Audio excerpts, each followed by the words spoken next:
Hace unos años atrás, una mujer muy cristiana fue diagnosticada con una enfermedad, un cáncer. Nosotros creemos que el cáncer definitivamente es la epidemia del siglo.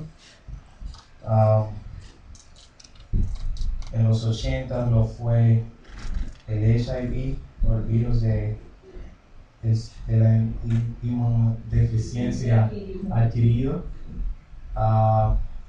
Pero en las últimas décadas, no cabe duda que el cáncer sigue siendo el azote de la humanidad.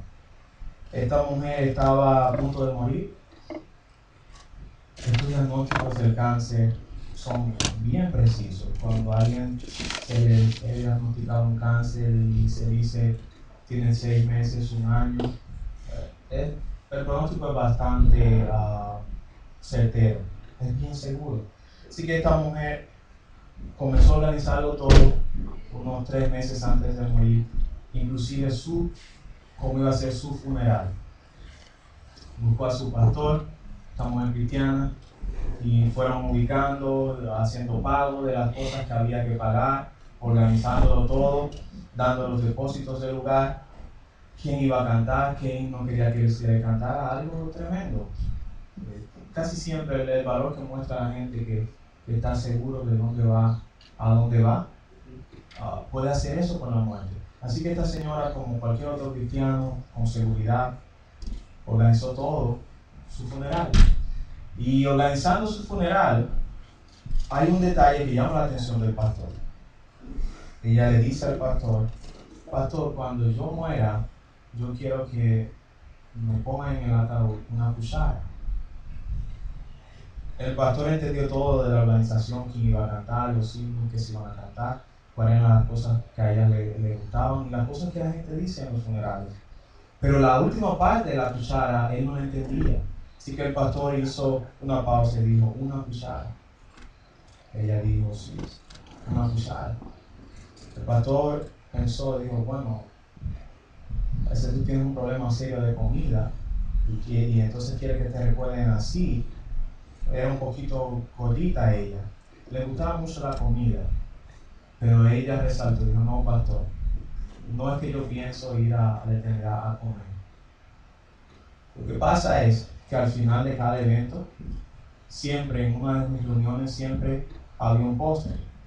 Y siempre decían: deje la cuchara para el final, porque viene lo más rico, el postre. Yo quiero que todo el mundo, cuando me vea con la cuchara, se pregunte por qué ella tiene esa cuchara y que usted explique que yo me estoy preparando para lo mejor, la eternidad. Yo he titulado este mensaje en esta mañana: tu epitafio.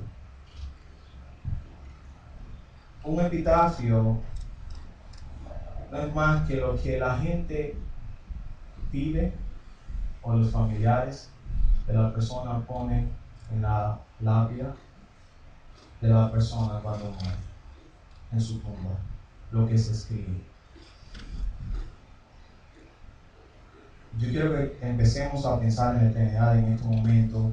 Yo quiero que veamos que cada logro, cada meta realizada que vale la pena en la vida de un hombre, siempre exige un grado de compromiso. El rey David lo entendió, y eso lo vimos la semana pasada en 2 Samuel 24:24. A mayor responsabilidad, mayor bendición. Yo no voy a dar a Dios algo que no me cuesta. De ahí entonces que si debemos esforzarnos por algo o por alguien, debe ser por Dios, por lo que estamos haciendo por Dios, por lo que queremos hacer por el Señor. Una vez que uno decide vencer las dudas, la vacilación, el miedo, y decidimos tomar la decisión de seguir a Cristo, puesto los ojos en Jesús, todo esfuerzo al final valdrá la pena. El apóstol Pablo, hablando de esto, de que al final valdrá la pena, Pablo dice: la esperanza de gloria, Jesucristo. Los creyentes y recuerden, desde el principio de la historia del cristianismo, siglo I, los creyentes muriendo abrazados en la arena del circo romano, comidos de leones, eran puestos como las antorchas, las lámparas de Roma en la oscuridad, de noche, los incendiaban. Y así vivían los cristianos, así morían los cristianos. pero lo hacían con valor. No había temor en las vidas de los cristianos cuando enfrentaban la muerte.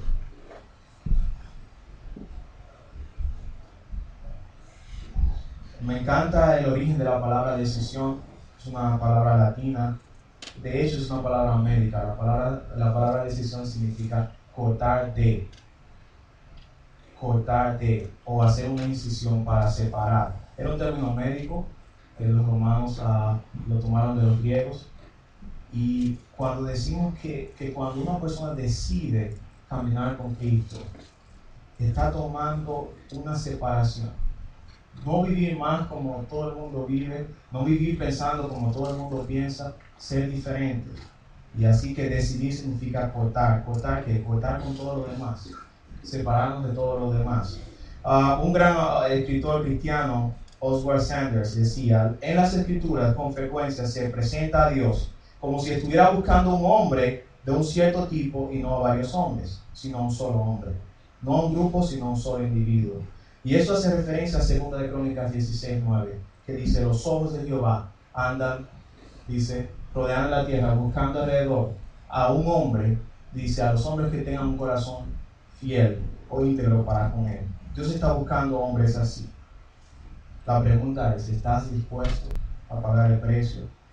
¿Estás dispuesto a pagar el precio total de seguirle?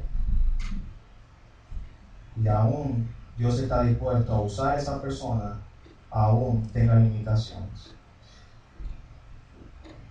¿Cuál es tu deseo más grande? ¿Cómo te recordará la gente cuando mueres? ¿Qué escribirán en tu tumba o en tu lápida? Generalmente, lo que se escribe en un epitafio es escrito por las personas que conocieron al difunto, la persona que muere. Yo quisiera que nosotros pensemos en este momento, porque lo que vamos a hablar en esta mañana vamos a hablar de dos hombres, vamos a citar a dos hombres, pero vamos a hacer énfasis en un hombre llamado David, de quien Dios mismo escribió su lápida, su epitafio. Dios mismo dijo de David lo que él quería que se recordara de David. Pero yo quiero que usted piense en esta mañana cuál es su más grande deseo, cómo la gente le va a recordar, porque generalmente ni siquiera he notado, por lo menos en mi país, antes la gente cuando iba a un mortorio la gente lloraba, pero en mis últimas experiencias en mi país la gente va a hablar de todo, inclusive muchas veces menos de la persona que murió. La gente va a beber café, a veces es comida. Tuve un tío, y la idea de este tío mío fue: el día que yo muera van a matar. Él tenía mucho, era un hombre ganadero y tenía muchas empresas en Higüey. Él dijo: cuando yo muera se va a comer. Duraron, la familia mía en Higüey hizo 7 días, hicieron los 9 días, pero la primera semana fue 2 y 3 vacas todos los días. Fue un asunto terrible, comiendo y comiendo y comiendo.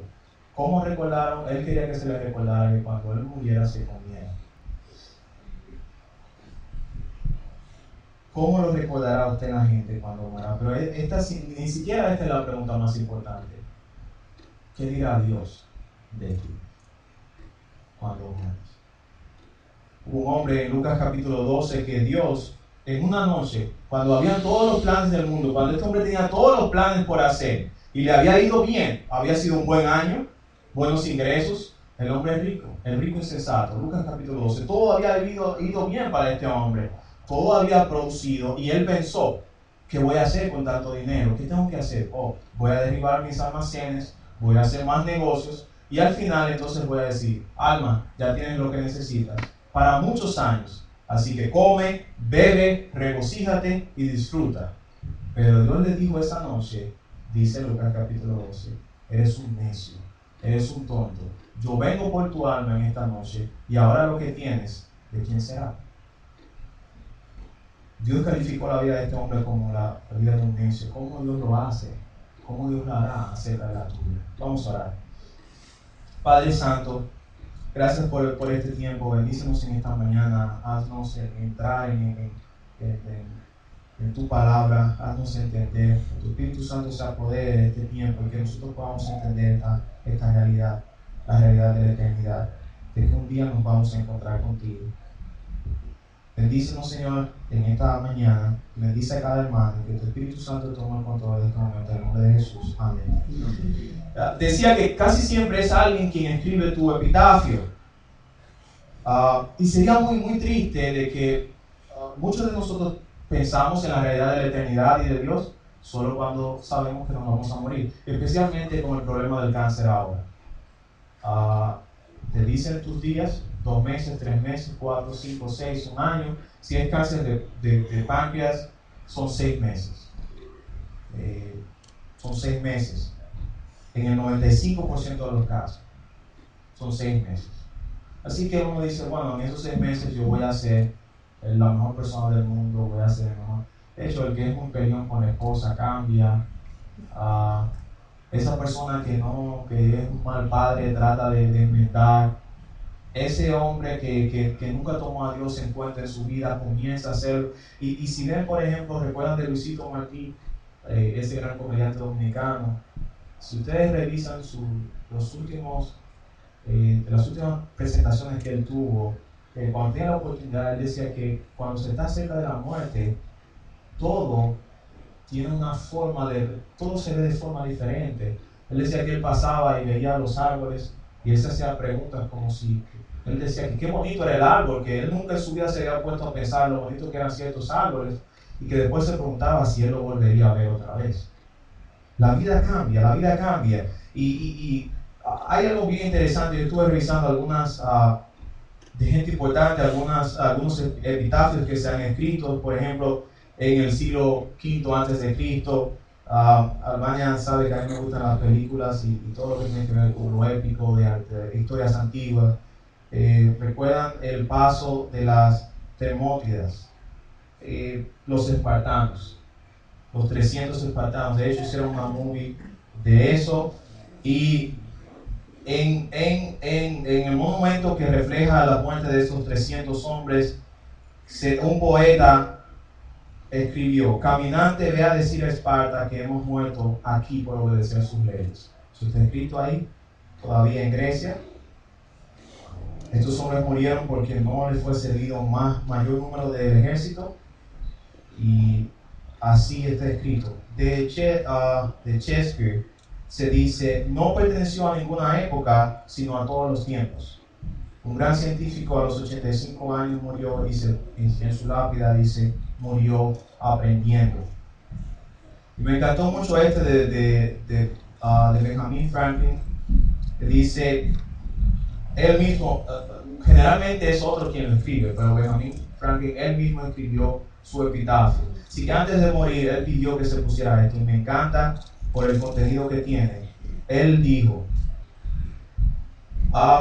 el cuerpo de Benjamin Franklin, el impresor, como la cubierta de un viejo libro, con su contenido roto y desnudo de sus letras y dorado, descansa aquí, comido de gusanos.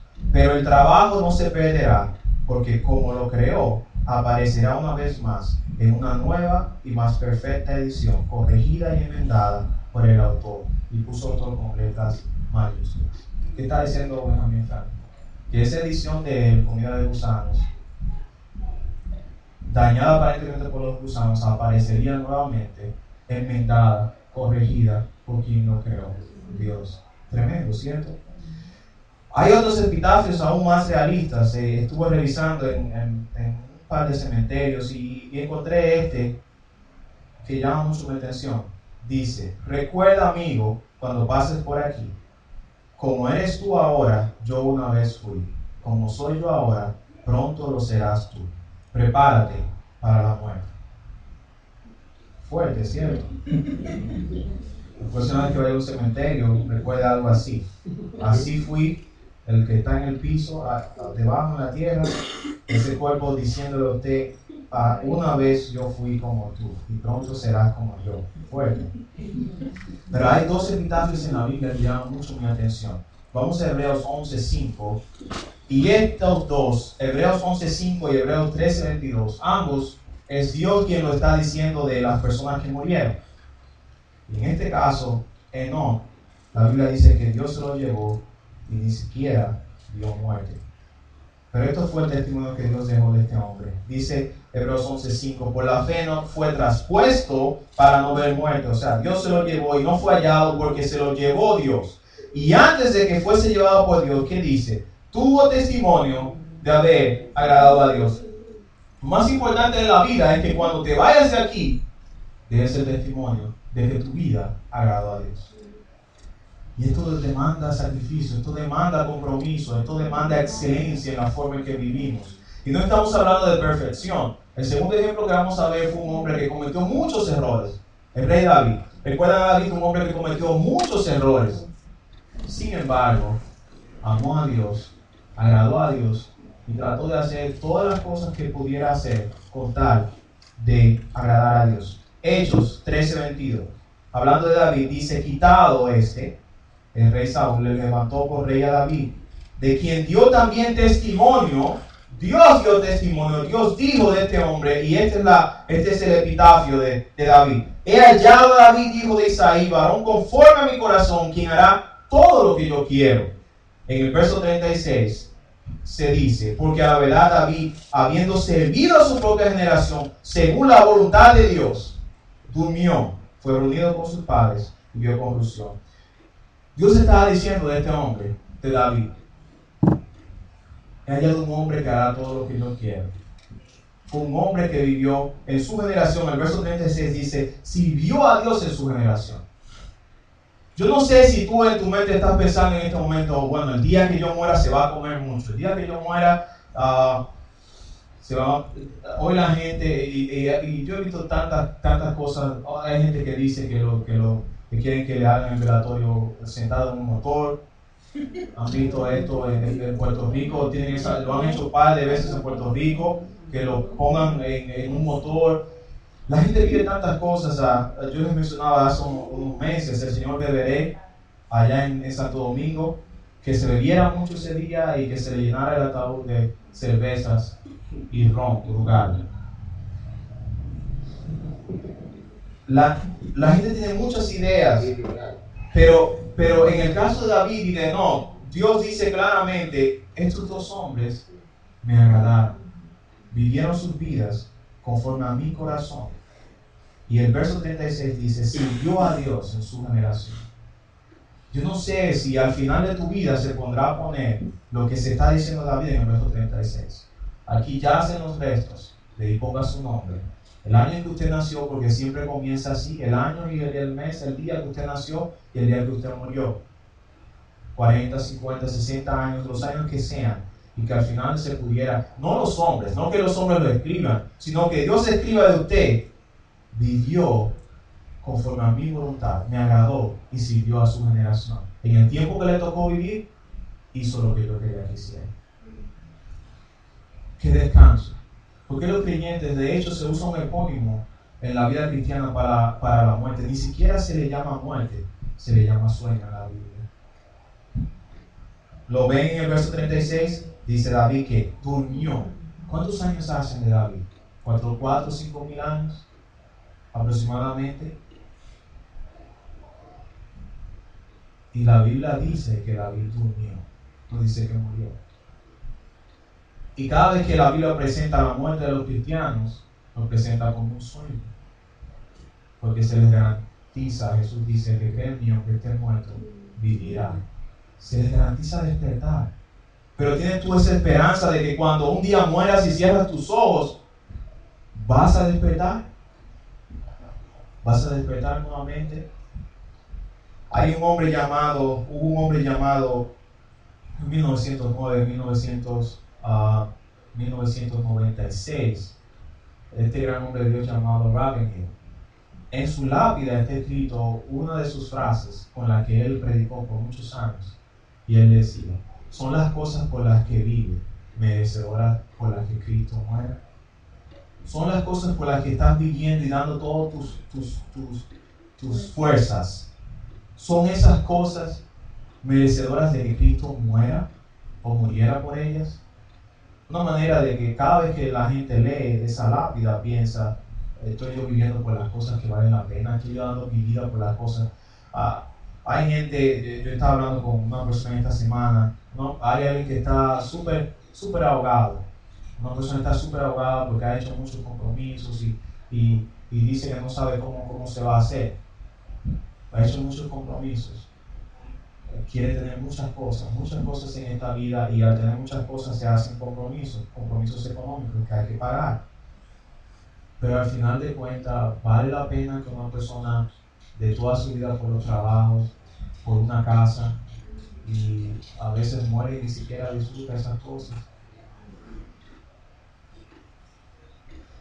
Dios dice: he hallado a David, hijo de Isaí, un varón conforme a mi corazón, quien hará todo lo que yo quiero, quien sirvió a su propia generación según la voluntad de Dios. ¿Qué se dirá de ti, familia? Yo quisiera que nosotros tomemos por lo menos unos 30 segundos y tratemos de transportarnos. Tenemos nosotros el valor de esta señora y decir: quiero que todo el mundo sepa que me llevo una cuchara, porque me voy a tomar ahora lo mejor, voy preparado para lo mejor, el postre, la eternidad con Dios. ¿Por qué es tan importante el corazón del hombre? Dios dice: hay un hombre que hará todo lo que está en mi corazón, un hombre conforme a mi corazón. Dios mira el corazón. ¿Recuerdan a 1 Samuel 16:7?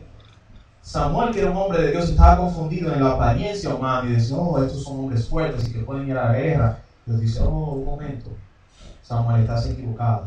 Dios no mira lo que mira el hombre, porque Dios mira el corazón. ¿Cómo debe estar un corazón que Dios mira? Yo no estoy hablando en esta mañana de perfección, yo estoy hablando de un corazón cuya intención es siempre agradar a Dios. Un corazón que se preocupa por traer gloria a Dios en cada asunto que hace. Un corazón que sabe y que tiene como meta que cuando se vaya de esta vida, su lápida sea: vivió agradando a Dios, sirvió a Dios, trabajó por Dios, no desperdició su vida. Hebreos 4:12 dice que no hay ninguna cosa que sea oculta ante los ojos de aquel a quien daremos cuenta. Y dice que Dios y su palabra tienen la capacidad de discernir los pensamientos, entender los pensamientos y que las intenciones del corazón. Dios ve allá en el corazón. A los hombres podemos engañarlos, podemos aparentar un montón de cosas. Usted puede aparentar muchas cosas, pero Dios ve su corazón.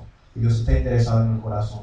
Y Dios sabía que a pesar de que David era un hombre viciado, con muchos vicios, y era un hombre con muchos defectos, había en su corazón, había la intención de agradar a Dios, de vivir para Dios. Y era como si David había decidido, era un asunto de decisión, había decidido con todas sus fuerzas vivir para Dios. Y sacar la mejor versión de él. Yo leí hace algún tiempo que cómo los seres humanos deben procurar expresar la mejor versión de sí mismos. Usted no tiene que tratar de ser Eben, ni tiene que tratar de ser Albano, ni tratar de ser Ezequiel. Usted es quien usted es, Dios lo creó como usted es, pero trate de ser el mejor, la mejor versión suya para Dios. La mejor versión de Abimael, la mejor versión de Albano. Usted debe procurar dar a Dios lo mejor de sí. Mateo 5:8 dice: bienaventurados los de limpio corazón. ¿Por qué? Porque ellos verán a Dios. La preocupación, la intención de Dios, el deseo de Dios es corazones limpios. El Salmo 24, un salmo que todos conocemos, dice: ¿quién subirá al monte de Dios? ¿Quién irá? ¿Quién verá a Dios? No el que tenga mucho dinero, no el que pueda comprar la justicia humana, no el que pueda, el que vaya a la iglesia todos los días. No se está hablando de nada de eso. ¿Quién subirá al monte de Dios? ¿Quién estará en su lugar santo? ¿Quién verá a Dios? El limpio de manos y puro de corazón. El que no ha elevado su alma a cosas vanas, ni ha jurado con engaño. Es una condición necesaria para ver a Dios, un corazón limpio. Pero hay un problema. Isaías dice: aún juntes todo el jabón del mundo, no puedes hacer tu corazón blanco. Isaías lo dice en el capítulo 1, dice: aún tomes lejía. Quienes son del campo conocen lo que es la lejía. Octavio se ríe, parece que hizo un par de bellaquerías con la lejía. Aún amontones de lejía, dice: la mancha de tu pecado permanece. Pero entonces Dios hace un llamado en ese mismo capítulo en Isaías, dice: venid a mí, estemos a cuenta. Si tus pecados fueren ¿qué? Rojos como el carmesí, yo los voy a hacer como blanco, blanco como la blanca lana. La sangre de Jesucristo, dice 1 Juan, nos limpia de todo pecado. El primer paso para tener un corazón puro delante de Dios es entregar el corazón a Jesús. Esto no se trata de ser mejor que otros, esto se trata de una decisión. Cuando una persona dice yo no puedo llegar a Dios por mí mismo, está diciendo necesito un mediador, necesito a alguien que me lleve. Y de ahí entonces ese San Juan 14:6 dice Jesús dijo yo soy el camino, la verdad y la vida. Nadie viene al Padre si no es por mí. Alguien necesita un mediador, el ser humano necesita un mediador y Jesús es ese mediador o intercesor que nos lleva a Dios. Ezequiel 11:19, hablando de la condición del corazón humano, dice ustedes tienen un corazón de piedra, pero si creen en mí y me reciben, dice Ezequiel, verso 19, 11:19, les daré un solo corazón y pondré un espíritu nuevo dentro de ellos y quitaré su corazón de piedra y les daré un corazón de carne. A ese acto la Biblia le llama regeneración. Dios hace esa transformación interesante en tu vida y de ahí entonces que la Escritura dice en 2 Corintios 5:17, de modo que si alguno está en Cristo, nueva criatura es y las cosas viejas pasaron. Tú no puedes jugar a ser cristiano. Es un asunto de que no es que yo voy a tratar de ser un cristiano. Algo tiene que pasar en tu vida. Es lo que Jesús le dijo a Nicodemo. Tienes que nacer de nuevo. Jesús no está hablando de un nacimiento físico. De hecho, él interpretó así al principio de un hombre viejo como yo nacer nuevamente. Yo le digo, no, eres un maestro y no sabes de qué estoy hablando. Tienes que, lo que es el espíritu. Si lo que es la carne es, entonces Jesús le dijo, tienes que nacer espiritualmente.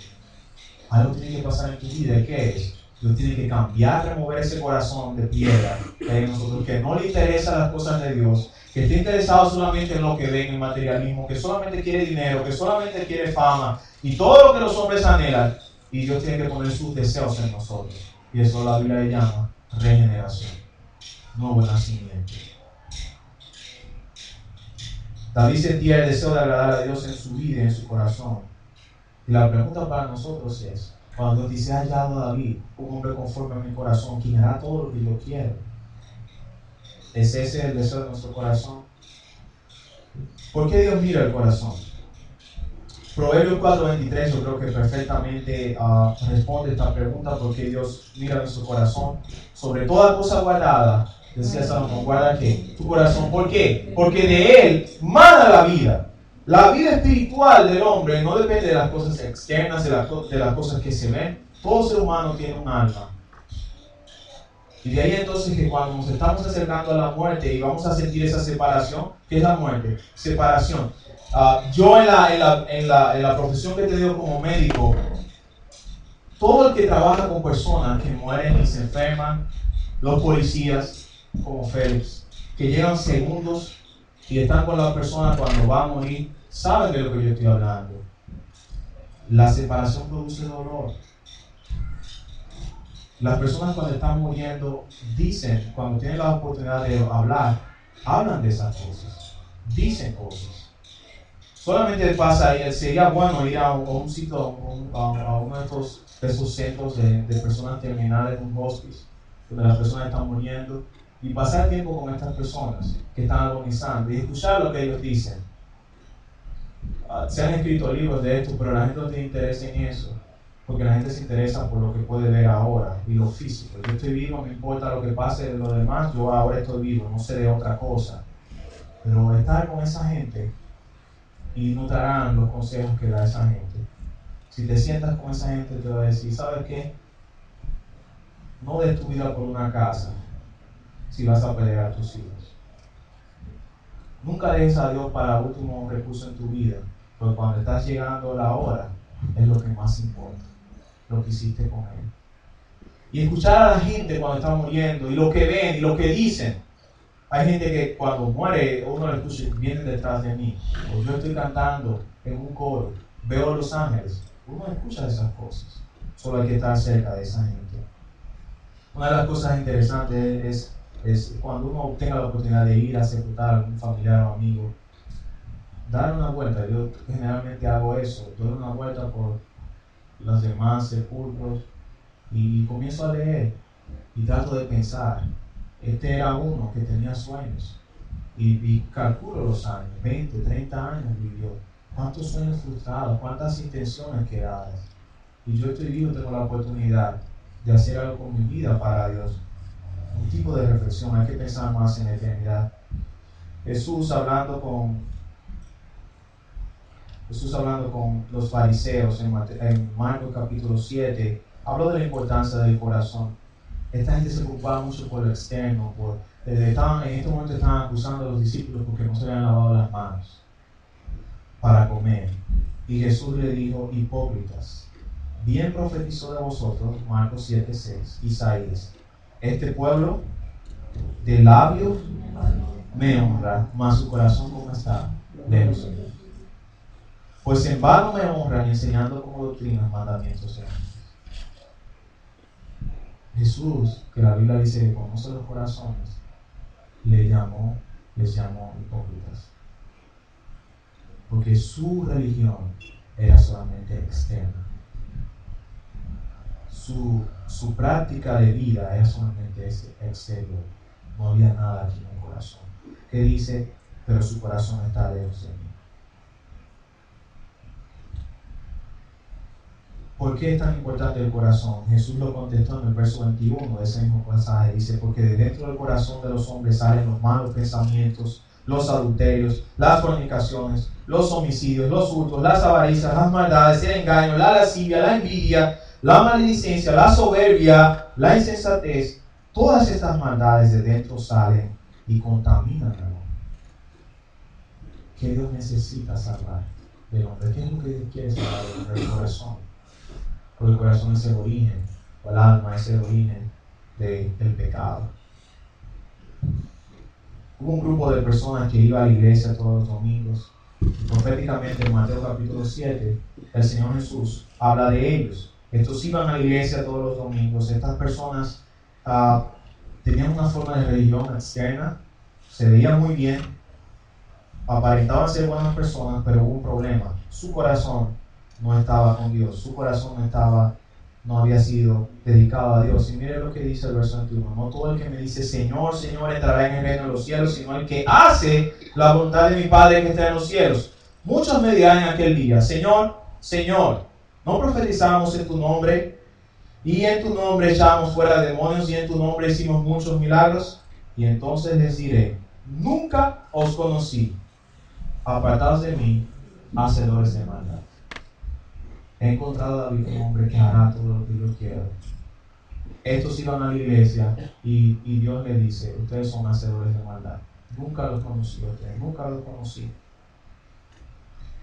Romanos 2:5 habla de la condición del corazón humano como un corazón duro que no quiere arrepentirse. Dice Romanos 2:5 más, por causa de tu terquedad y tu corazón no arrepentido, estás acumulando ira para el día de la ira y de la revelación del justo juicio de Dios.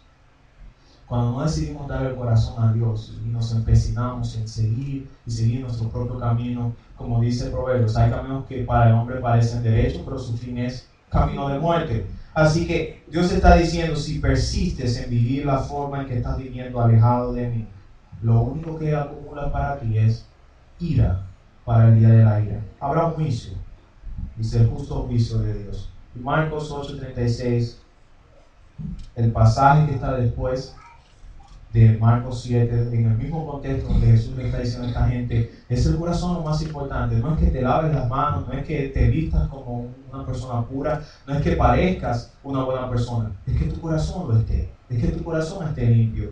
Y entonces Jesús pasa al otro capítulo y dice, ¿qué aprovechará el hombre si gana todo el mundo y pierde su alma? ¿Qué recompensa dará el hombre? ¿Qué el hombre dará por su alma? Y esta es la pregunta más importante para nosotros en esta mañana. ¿De qué valor tendrá lograr todas las cosas en esta vida si al final pierdes tu alma? Jesús dice, ¿y qué cosa será tan grande para comprar tu alma?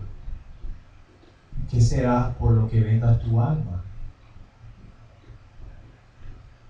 ¿Creen ustedes que hay algo tan importante en la vida como para cambiarlo por nuestras almas y al final perder el alma?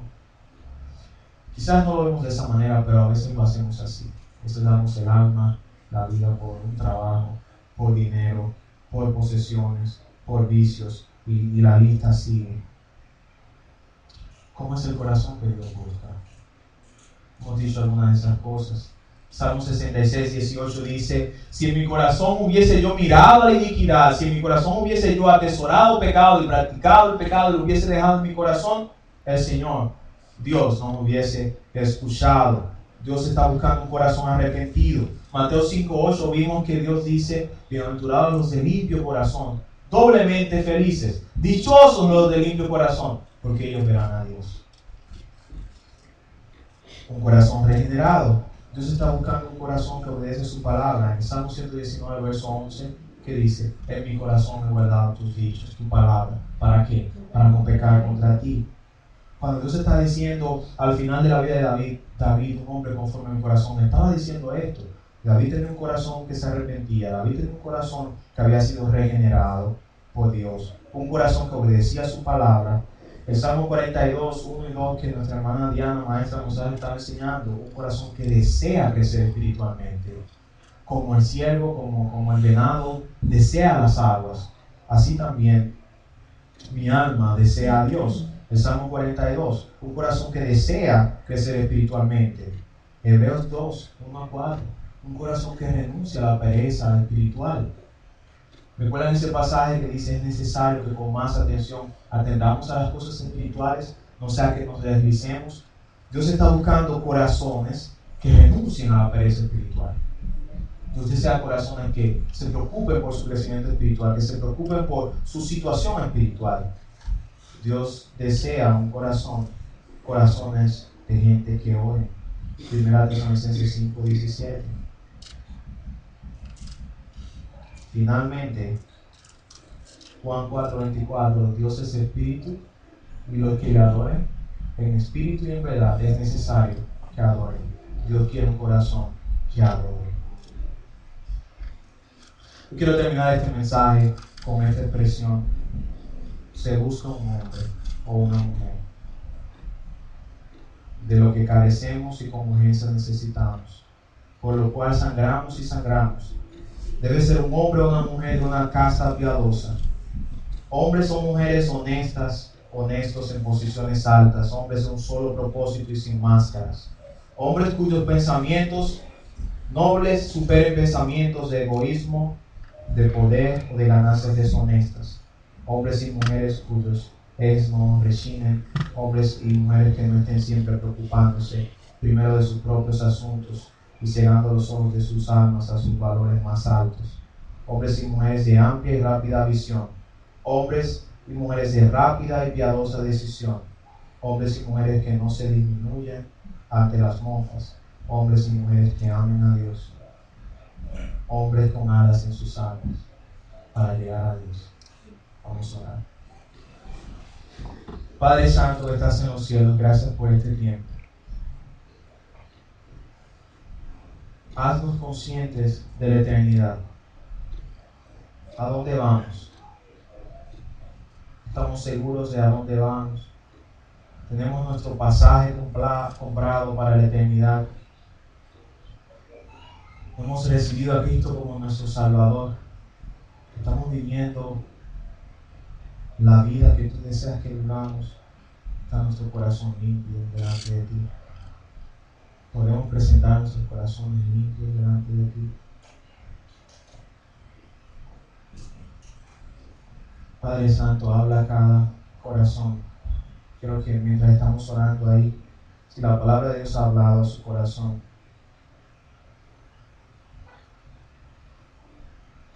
hoy es un buen momento de ahí en su silla conversar con Dios.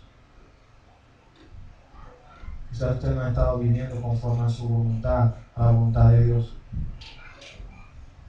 Quizás no está listo para la eternidad. Pero hoy tenemos la invitación de Jesús el Salvador, quien dice: quiero salvarte. Quiero perdonar tus pecados, quiero limpiar tu corazón, quiero regenerar tu vida, cambiar tu corazón.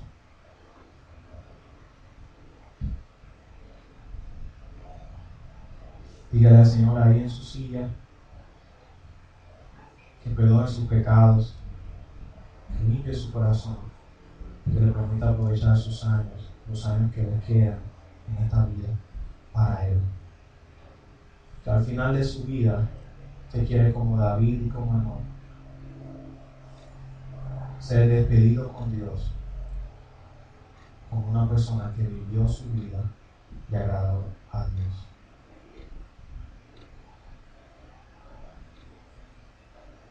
Así también a los hermanos, hagamos esta oración de vivir la vida que Dios quiere que vivamos, una vida que le agrade, y darnos cuenta que la eternidad es un paso, a un latido, un solo latido, solamente tiene que detenerse un segundo el corazón y ya es eternidad.